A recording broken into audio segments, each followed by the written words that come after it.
In this video, I'm going to be talking about more exponential growth and decay characteristics, just like we were the other day.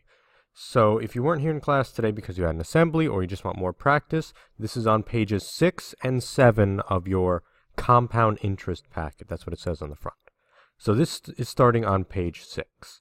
So for number 1, I want to identify the following equations as exponential growth, which would mean it would increase over time, or decay, that it goes down.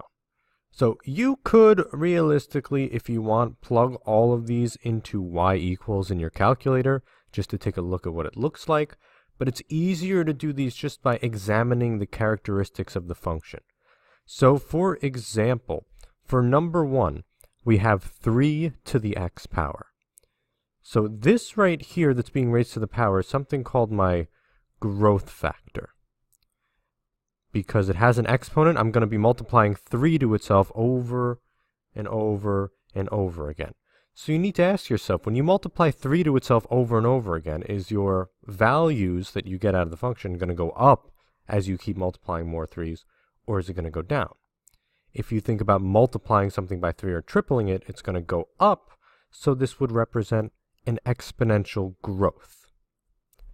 For something like number, or letter B rather, it's 1/2 to the x power. So if I multiply 1/2 to itself over and over again, even 1/2 times 1/2 is just 1/4, which is a smaller value than 1/2, so each of these values are going to go down, making that a decay function. So for part C, notice it looks a little different, but you can still analyze it the same way. All this number out in front means is that if you think about the interest formula we used the other day, the total amount equals the principal or the starting value times 1 plus or minus the rate to the t power, that 0.97 in the parentheses represents the 1 plus or minus the rate. All that number out in front means is just the principal value. So this is telling me start with 2,000 and multiply it by 0.97 over and over and over again. What you need to recognize about 0.97 is that if you multiply something by a decimal that is less than 1, it's going to go down slightly every time. So this would represent a decay function. Reason being is that that growth factor is less than 1. For D, if I look at what's in the parentheses, I'm taking 1 and I'm adding 0.02 to it, or if I think about that in terms of percents, I'm adding 2% to my total, which would make that a growth function. And a similar argument for E, it's just simplified into parentheses, but that's 1 plus 0.06, which would represent an increase by a rate of 6%, so that is a growth as well. So when we're looking to determine whether it's a growth function or a decaying function, the only thing we need to look at if we're thinking about y equals a starting value times the growth factor to an exponent is that b value. And if b is greater than 1, then it's a growth. But if it's some sort of fraction like 1/2 or some decimal that's less than 1 like 0.97, then it's going to be a decaying function. So now this is on page 7, the next page of your packet. So I'm given this function y equals 3 times 1 and 12/100ths to the x power. And I need to know the meaning of the 3 in that function. Well, if you plug this into your calculator, I give myself a set of axes here. It looks something like this when you go to graph it, where it starts right here and it kind of curves upward from there. That 3 just represents your starting value of the function, or the y-intercept in this case. Reason being is that if you're on the y-axis, your x value is 0, and if I know my x value is 0, I can just substitute x into that function to figure out what the y value would be. Remember that anything to the 0 power always equals 1. So this is just y equals 3 times 1, or y equals 3.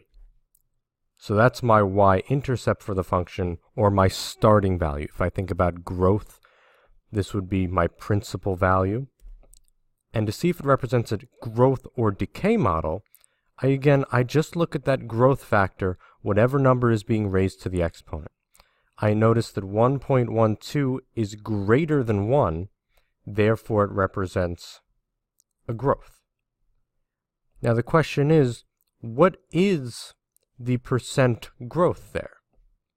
So I always try to relate this to that formula that we're going to need to know for the test, right? A is equal to my starting amount, or my principal, 1 plus or minus the rate.